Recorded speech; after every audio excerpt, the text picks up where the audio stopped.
to the thalamus, okay, and it records. It basically sends it, it kind of dispatches that information out to the rest of the brain, okay.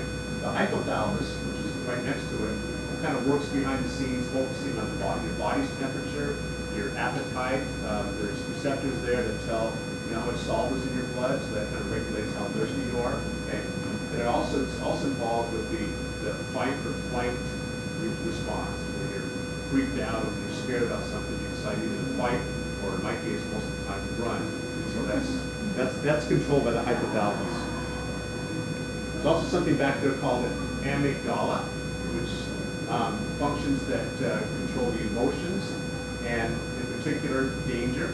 Okay, then it triggers the thalamus and sends out hormones that creates the conditions in your body so you can actually respond to danger as well as you can. There's also something called the hippocampus, which apparently looks like a seahorse when you look at it in a microscope. It's the key to memory, and it's also where the immediate past, things that just happened, are stored. And then it dispatches and releases memory to the cortex. And that's when you're trying to remember something, your conscious mind is kind of working through the hippocampus to try to find out where those neural connections are within your mind, bring back those thoughts, those images, those memories back into your conscious mind. So when you're trying to remember, you're working with the hippocampus. Okay.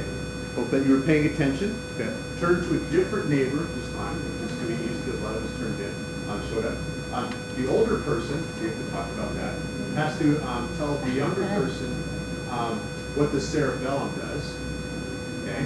And the younger person gets to tell the older person what the hippocampus does. Because we just talked about that. The older person has the older memory. All right. So you're going to get to know each other. You're going to probably know that. Okay. Just make up a year. All right. 2 minutes. What's that?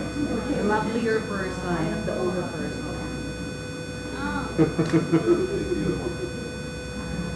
Or you can just talk at your tables, really. It doesn't matter. Females, they have a problem.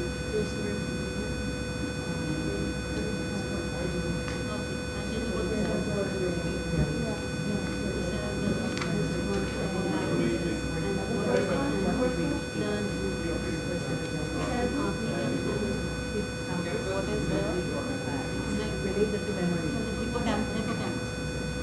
It's key to memory, immediate past, that is short-term memory, what has happened just maybe a month before or something. Dispatches and then releases memory to the cortex. Guitar player guy. What would be the cortex? Cortex. Dispatches and then releases memory to the cortex was here, I think it was somewhere here. Cerebral cortex. Out of it.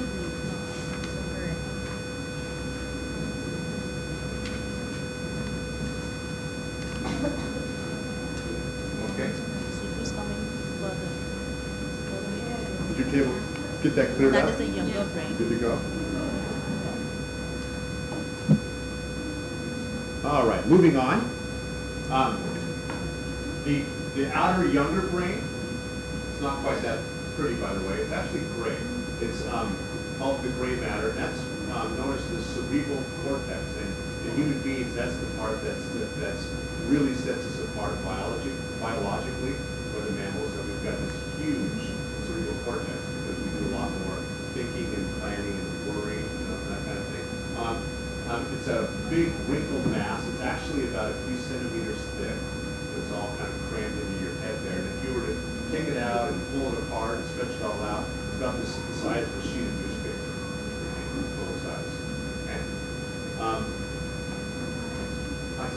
And it's basically divided into 4 main lobes, or 4 parts. Working from the back forward, the one in the back is called the occipital lobe, or lobes, because as you probably know, there's 2 hemispheres, there's 2 sides of the brain. The occipital lobes are, like the name would imply, focused on vision. Okay, so when you see something, bring something sitting in your eye, what you see out of your left eye actually comes over to the rear part of your brain and vice versa. Okay. And what happens then is that your brain makes sense out of it by comparing what you're seeing to what you've already seen. So it compares what you're seeing now to your memories of other visions. Okay. It's also in almost everything that we take in through our senses is immediately discarded, okay, and not acted upon. But depending on motivation. So if you think about losing your keys, so you're looking all over your office or all over your house or your classroom trying to find your keys, and you're seeing a lot of stuff. You know, you're seeing the furniture, the carpet, and all that, but you don't really take that in. All you're doing is you're focused on those keys, okay? And that's one of the things that when, as a third grade teacher, you know, my students are being asked for the first time to read differently.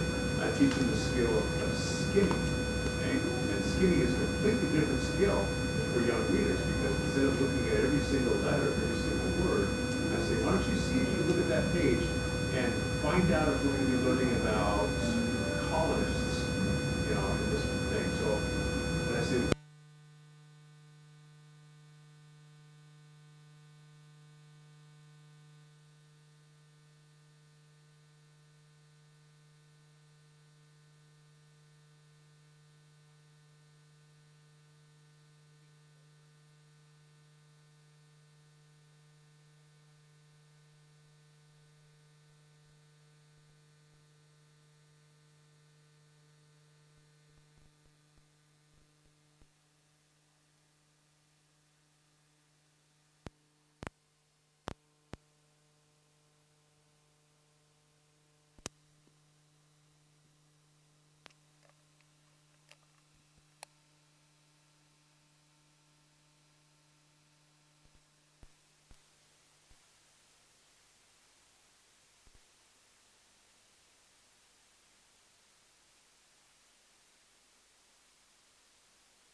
okay, and they decide what to say back here, okay.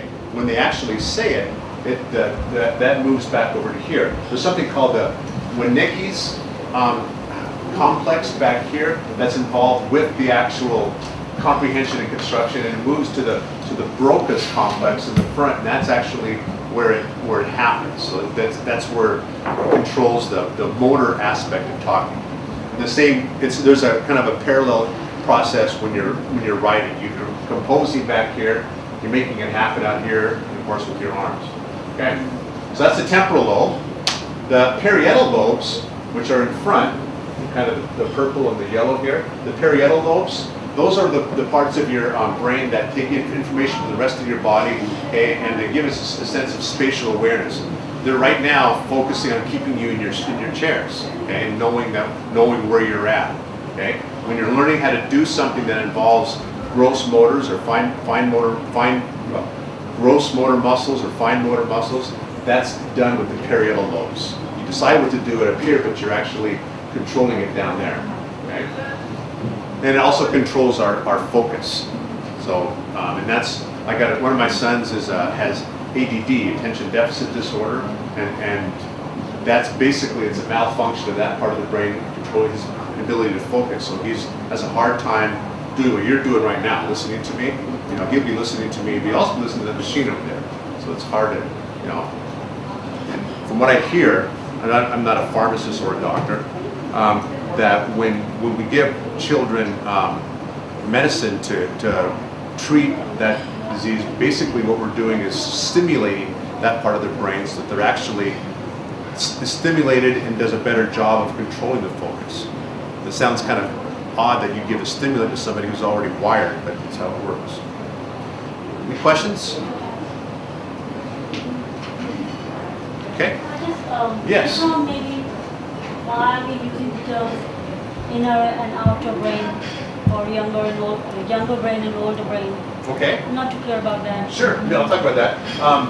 It's in terms of evolution. Animals that evolved sooner and stopped evolving a long time ago, their brains basically consist of the spinal cord, the top of the, and this function back over here. So think about like birds or like insects, frogs, they don't They are have. younger brains and we have older brains. Yeah, That well, mean-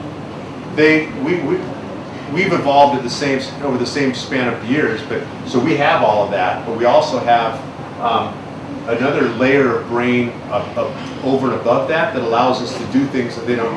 Like a fish, for example, is a good example because fish, according to scientists, fish don't really have planning. They don't dream. They don't communicate, intentionally.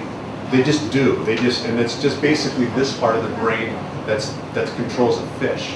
Okay, so a fish would never spend any time planning for the future or remembering the past or thinking about its loved ones or because it doesn't have that part of the brain. Does that make sense? Yeah. Thanks for asking questions. I appreciate that. Did you want to say something? Okay. All right. So the frontal lobe is the part of the brain that controls the highest functions, okay? And that's kind of what we're talking about real specifically. So all of this stuff that makes people, be able to move your body at will, not just in response to your environment.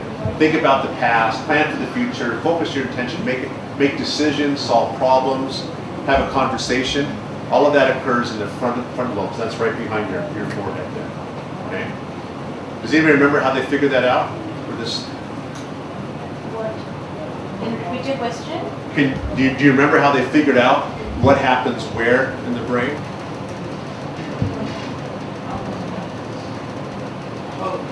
CT scan and The EEG scan? Yeah. technology that Yeah. fMRI and Yeah, all that stuff. that's how they figured out what different pieces triggering what response in the brain. Yeah, so they would wire somebody or put them under the MRI scanner and ask them questions. They would say, think about your future. They would find that this part of the brain, if they were doing like a PET scan or something, this part of the brain was consuming more radioactive glucose because when your body's working, or even when your brain's working, that's when it consumes glucose. And they would say, okay, this guy's thinking about his future. This part of the brain is lighting up, so that must be where that happens. Okay. Oh, and then, sorry, this is the last book. Information coming in is actually synthesized with information that's already stored. That's going on over here. And it's going on all over the brain depending on what the information is. So when you think about instructional theories, constructivism is very much brain-based because constructivism is where you're taking information in, you're layering on top of what you already know, what's already been laid down, and you're constructing meaning, you're constructing your learning. So